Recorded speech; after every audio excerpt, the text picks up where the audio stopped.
Yun no, 2019 Gel Grandia new face model, 142,000, 27 kilometers na siya. 6 years and 1 month old na ang aking unit yan. Papalit tayo ng brake shoe. Yan natin. Yun, bali nakapalit na tayo ng brake pad, brake shoe na lang. First time na papalitan, nabot na siya ng 142,000 kilometers. Tagal-tagal din lang. Ngayon ang ipapalit ko yung Novo Pro, katulad din sa brake pad ko. Tingnan natin kung okay. Maganda-ganda kasi ang presyo ng ng Toyota original.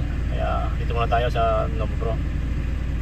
Check natin kung okay, kasi sa brake pad ko kahit paano okay naman siya eh. Tumagal din naman siya. Palit ako ng Novo Pro sa harapan 180. 80,000. Ngayon 142 no. So okay pa rin ito paano. Tara, pakasin natin ang gulong sa likod.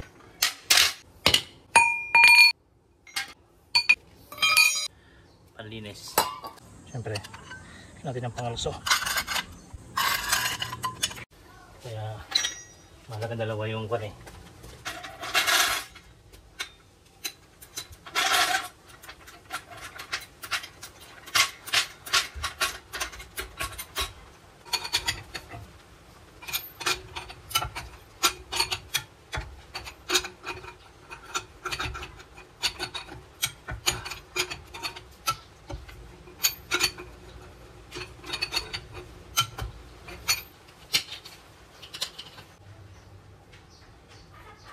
yeah.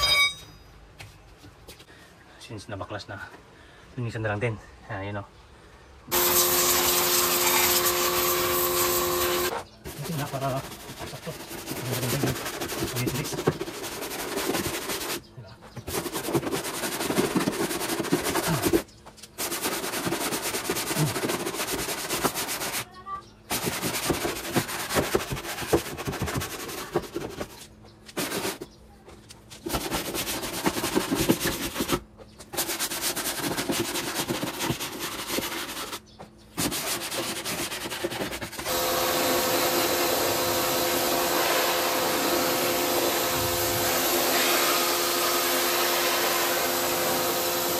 Ayos, malinis na, you know. Ito na yung may pangalan, no? Ito na, kanina talagang puro lupa yun eh, putik. Ayos. Ito naman yan.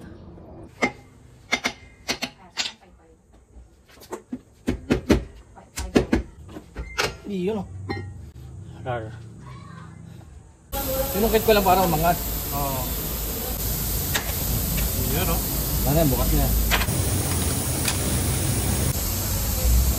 Ikas na yun. Habang sinisinsin mo, ganyan, di ba?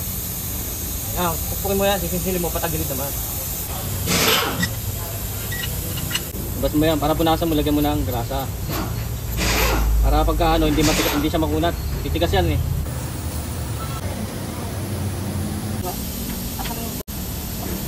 Kailangan na ito, pagbalik niya, nakatubo to rito. Yan, dyan nakatapat yan. Kaya makikita mo may sulat eh.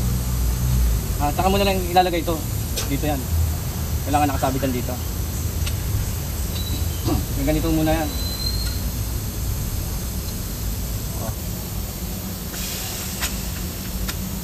Pumasok yan dyan. Yung ano na yan, nakalagay doon sa may gilid.